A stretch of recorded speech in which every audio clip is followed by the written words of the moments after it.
Krishnaya Bhutale Srimadi Bhaktivedanta Swami Nidinamini Namaste Saraswati Kevaravani Pracharini Vishesha Shunyavadi Paschati Deshatarini Shri Krishna Chaitanya Prabhu Nityananda Sri Advaita Gadadhar Srivasadi Gaur Bhaktivinoda. Today I am reading the book Namacharya by Srila Haridasa Thakura.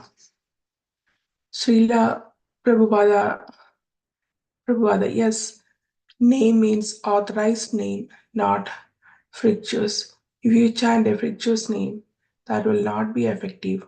But if you chant the real name of God, then you will be purified. So if you are chanting the authorized name of God, there is no question of chanting Hare Krishna. If you got the real name of God, chant it. As Chaitanya Mahaprabhu says, Namna Mahari Bahudani Sarva Shaktis Sadatrat Vidani Amita Smaranena Kala. God is unlimited. Therefore, he must have unlimited names also. There is no question of sectarianism in this movement. We are recommending that you chant the holy name of the Lord. Do it. Is there any objection?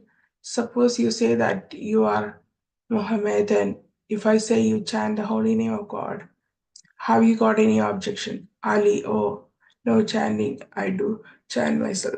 Srila Prabhupada, yes, that's all. We are preaching this. We don't say that you become one of us, you chant the holy name of the Lord, that's all.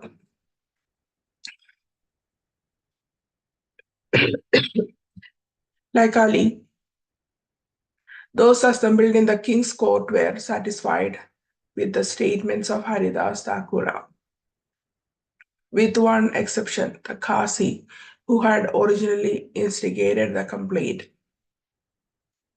He was a fanatic with an adamantine heart, with no particle of human kindness in it.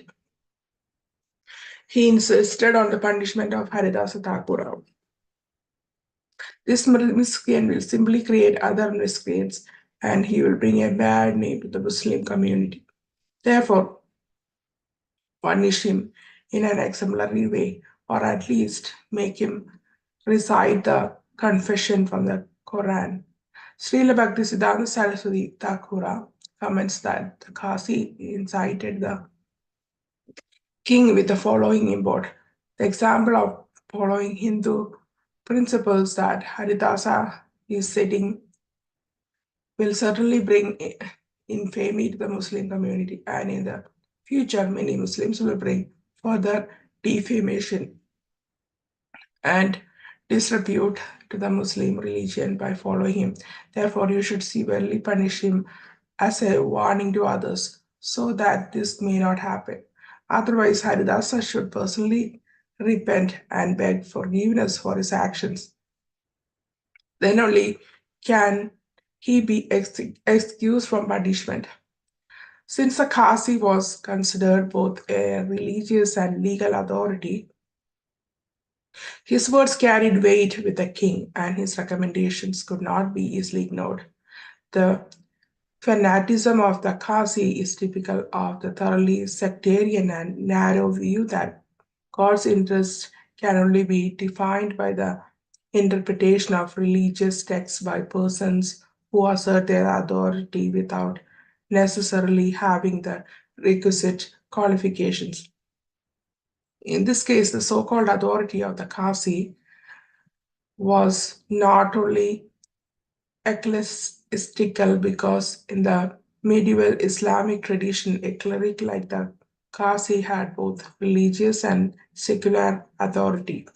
In fact, there was no difference between ecclesiastical and secular law. They were one. Although the Kasi lacked compassion for all living beings and was without a tinge of love for God, he was still to be obeyed. Such supposed interest of the Lord must be defended, according to such fanatics, by all means, including violence, for the pleasure of the Lord. Professor Sanyal comments. Fanaticism is the result of culpable ignorance due to a radically disloyal and unserving disposition. Recourse to violence, either physical, mental, or spiritual, is directly opposed to the purpose of Krishna because violence is powerless in the soul who, being of the essence of Krishna, possesses his perfect freedom of will. The freedom of will of the soul is indestructible. He can be reclaimed only by an appeal to his judgment and free will. Those who advocate violence are far away from Krishna and perfectly ignorant of their own selves. Faith in Krishna is the natural attitude of the pure soul. Fanaticism is the hypocritical and malicious caricature of spiritual faith by the soul in the state of utter delusion.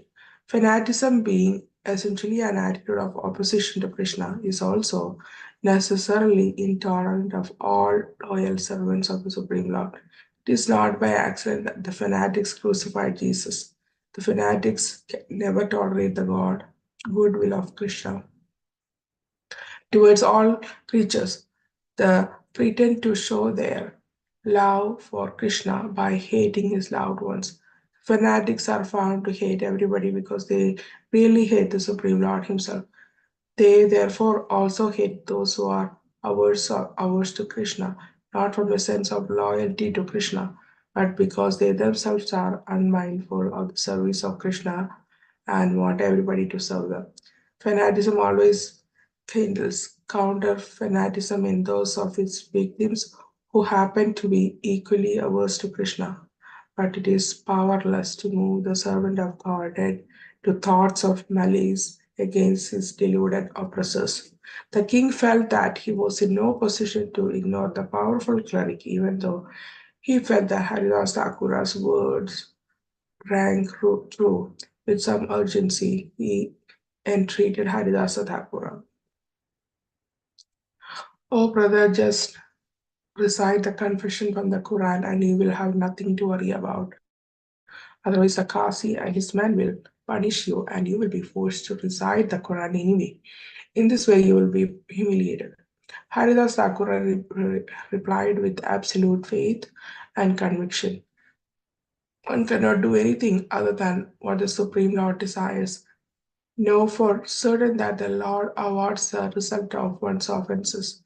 Even if my body is cut into pieces and I gave up my life, I will never give up chanting the Lord's holy name.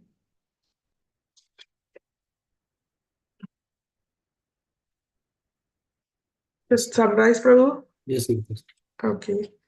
So initially, there was a conversation between the Muslim university student Ali and Prabhupada. Prabhupada asked him to chant the real name of God, then he will be purified. Then this Ali, he agrees with that. Because Prabhupada says that God is unlimited, and so he have like unlimited names also. So there is no question of like sectarianism in the movement. So Ali, he agreed and decided to chant. Then there was a guy named Kasi. He started like criticizing Haridasa Thakura because he's a Muslim and he's practicing the Hindu philosophy and chanting, so he got upset. So they want to like punish him. So Kasi is like a leader of religious and legal authority, I think, and so he want to he's against Haridas Thakura's philosophy. So he wanted to punish him in an exemplary way. So he asked him to recite Quran. And then followed by that, the king of that area, he cannot ignore this um, Kasi's like what he is planning to do. So um, he he decided. He asked the king asked him, "Oh brother, just recite the confession from the Quran, and you will be nothing to worry about. Otherwise, the Kasi and his men will punish you, and you will be forced to recite the Quran anyway." So, but Haridasa told the king that even if my body is cut into pieces and gonna give up my life, I will never give up chanting the Lord's holy name. That's what I read today.